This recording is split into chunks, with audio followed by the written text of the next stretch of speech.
नमस्कार, मैं doctor Anushree Pandey, consultant gynaecologist and fertility specialist. Greetings from Pandey multi speciality hospital Saharanpur. आज हम बात करेंगे हिस्टेरेक्टमी के बारे में। हिस्टेरेक्टमी मतलब बच्चेदानी निकलवाने का प्रोसीजर। हिस्ट्रेस मतलब यूट्रस और एक्टमी मतलब रिमूवल या निकालना। यह एक आम प्रक्रिया है जो प्रजनन प्रणाली में होने वाली बीमारियों के लिए किया जाता है। आम तौर पर जब मेडिकल ट्रीटमेंट या दवाइयाँ या नॉन सर्जिकल ऑप्शंस से आपकी बीमारियों का इलाज नहीं हो पाता, तब डॉक्टर आपको हिस्टेरेक्टमी करने के लिए सलाह देता है। जब आपकी हिस्टेरेक्टमी हो जाती है तो दो ऐसी चीज़ें हैं जो आगे नहीं हो पाती। सबसे पहली चीज़, आप माँ नहीं बन सकती, और दूसरा, आपको कभी महीना नहीं आएगा। अब हम बात करेंगे हिस्टेरेक्टमी के क्या क्या रूट्स हैं, हम कैसे कैसे हिस्टेरेक्टमी कर सकते हैं। सबसे पहले आता है एब्डोमिनल हिस्टेरेक्टमी। इसमें हम पेट में एक बड़ा चीरा देते हैं और बच्चेदानी निकालते हैं। दूसरा आता है लैप्रोस्कोपिक हिस्टेरेक्टमी। लैप्रोस्कोपी का मतलब है हम एक 1 सेंटीमीटर जैसे छोटे से होल जो पेट के नाभि पे बनाते हैं, उसके थ्रू एक दूरबीन डालते हैं और 3 से 4 और भी कट्स देते हैं। उसके बाद हम बच्चेदानी को निकालते हैं। अब इसमें कई बार ये सवाल आता है कि ये बच्चेदानी निकलती कैसे है। तो जब हम लैप्रोस्कोपिक हिस्टेरेक्टमी करते हैं तो यूट्रस या बच्चेदानी या तो योनि मार्ग से निकल सकता है या कई बार मॉर्सलेट करके, मतलब उसको छोटे छोटे पीस में करके योनि मार्ग से या ऊपर से निकाल सकते हैं। लैप्रोस्कोपिक हिस्टेरेक्टमी काफ़ी अच्छी मानी गई है क्योंकि इसमें एक तो कट्स छोटे छोटे लगते हैं, दूसरा टांके पकते नहीं हैं, इन्फेक्शन के चांसेस कम होते हैं, आपका हॉस्पिटल में स्टे कम होता है, 1 से 2 दिन में आप डिस्चार्ज हो जाते हैं। जब आप घर जाते हैं तो आप अपनी नॉर्मल एक्टिविटी बहुत जल्दी रिज्यूम कर सकते हैं। लगभग 7-1 दिन में आप अपना नॉर्मल काम कर सकते हैं। कम पेनफुल होता है, पेशेंट बार बार ये नहीं कहता कि मुझे दर्द हो रहा है। तो इस तरीके की काफ़ी एडवांटेजेस हैं जब हम दूरबीन द्वारा बच्चेदानी निकालते हैं। तीसरा होता है वजाइनल हिस्टेरेक्टमी।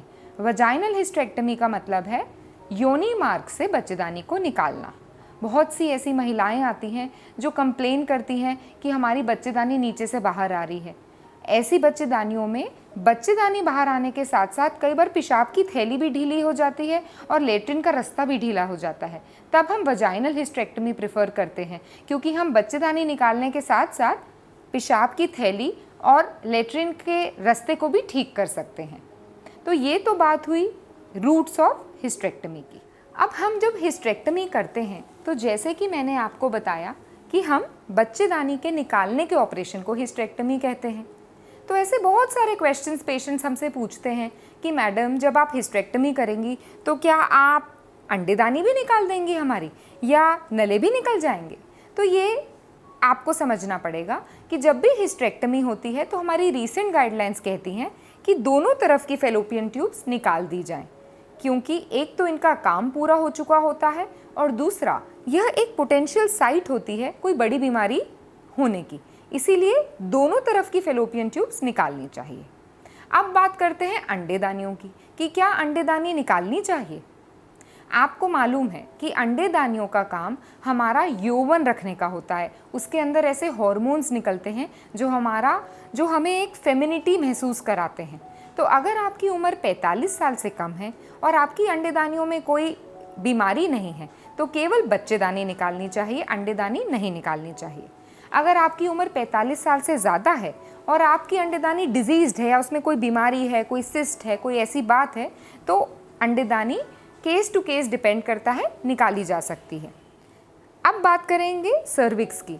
तो एक हिस्टेरेक्टमी कहते हैं जिसे हम कहते हैं टोटल हिस्टेरेक्टमी। इसमें बच्चेदानी और सर्विक्स दोनों निकलती है। एक होती है सब टोटल, जो बहुत कम केसेस में की जाती है, जिसमें हम सर्विक्स छोड़ देते हैं और केवल बच्चेदानी को निकालते हैं। तो हम क्यों करते हैं हिस्टेरेक्टमी? क्या ऐसी ज़रूरत पड़ जाती है कि हमें हिस्टेरेक्टमी या बच्चेदानी निकालने का ऑपरेशन करना पड़े?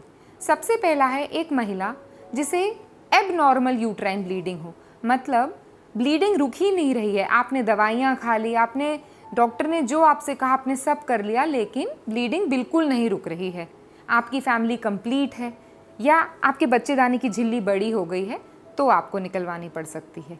दूसरा, बच्चेदानी में रसौली हो जिससे आपको ब्लीडिंग ज़्यादा हो रहा हो, पेन बढ़ रहा हो, तो आपकी बच्चेदानी निकालनी पड़ सकती है। तीसरा, एंडोमेट्रियोसिस। एंडोमेट्रियोसिस में कई बार बड़ी बड़ी सिस्ट डेवलप हो जाती है अंडेदानियों में, ऐसे केसेस में भी आपको बच्चेदानी निकालनी पड़ सकती है। या एडिनोमायोसिस, बहुत ज़्यादा दर्द होता है एक मरीज़ को जो दवाई खाने से भी ठीक नहीं होता है, ऐसे केसेस में भी। कुछ लोगों को क्रॉनिक पेल्विक पेन कहते हैं, हर वक्त नीचे के रास्ते दर्द रहता है हर वक्त, तो लंबे समय तक आप मुंह से खाने की दवाई भी ले चुके हैं तब भी आपको आराम नहीं आ रहा है, आपकी फैमिली कंप्लीट है और डॉक्टर को ऐसा लगता है कि अब आपका ऑपरेशन होना चाहिए, तब हम करते हैं। तो ये हो गए इंडिकेशंस कि कब हम हिस्टेरेक्टमी करते हैं। हिस्टेरेक्टमी एक मेजर सर्जरी है, डेफिनेटली इसके साथ कुछ ना कुछ कॉम्प्लिकेशंस भी होते हैं, जैसे ब्लीडिंग हो सकता है, इन्फेक्शन हो सकता है, आपको फीवर आ सकता है, ये कॉमन कॉम्प्लिकेशंस हैं। Depending on the route of hysterectomy आप कितने दिन हॉस्पिटल में रहते हैं ये डिसाइड होता है। जब आप दूरबीन वाली तकनीक से बच्चेदानी निकालते हैं तो जैसे मैंने आपको बताया 1 से 2 दिन में आपकी छुट्टी हो जाती है। जब आप वजाइनली या एब्डोमिनली तो तीसरे दिन लगभग आपकी छुट्टी होती है। 10 से 12 दिन बाद आपको डॉक्टर दोबारा बुलाते हैं। आप अपनी नॉर्मल एक्टिविटीज़ अगर दूरबीन से होती है तो आप 1 हफ्ते या 2 हफ्ते में ही रिज्यूम कर सकते हैं और लगभग 1 महीने में आप बहुत अच्छा महसूस करने लगते हैं। अगर आपकी किसी और रूट से होती है तो लगभग 6 हफ्ते भी लग जाते हैं नॉर्मल एक्टिविटीज़ रिज्यूम करने के लिए। क्या क्या प्रिकॉशंस लेने चाहिए? तो जब हिस्टेरेक्टमी हो जाती है तो हम पेशेंट को कहते हैं, एक तो कब्ज़ नहीं होना चाहिए, टाँकों पे ज़ोर नहीं आना चाहिए। दूसरा, संबंध नहीं बनाना है 3 महीने तक। कोई भारी वजन नहीं उठाना चाहिए। डाइट आपकी न्यूट्रिशियस होनी चाहिए, फाइबर रिच होनी चाहिए और आप अपनी नॉर्मल एक्टिविटीज़ टाइमली 2 से 3 हफ्ते बाद रिज्यूम कर सकती हैं। कई बार एक पेशेंट हिस्टेरेक्टमी के बाद कहती है कि अब मेरी हिस्टेरेक्टमी हो गई है मैडम, तो क्या मुझे क्या क्या ख्याल रखना है अपने बारे में? तो जब आपकी हिस्टेरेक्टमी जैसा मेजर ऑपरेशन हो जाता है तो आपको अपनी डाइट का खासा ख्याल रखना पड़ता है।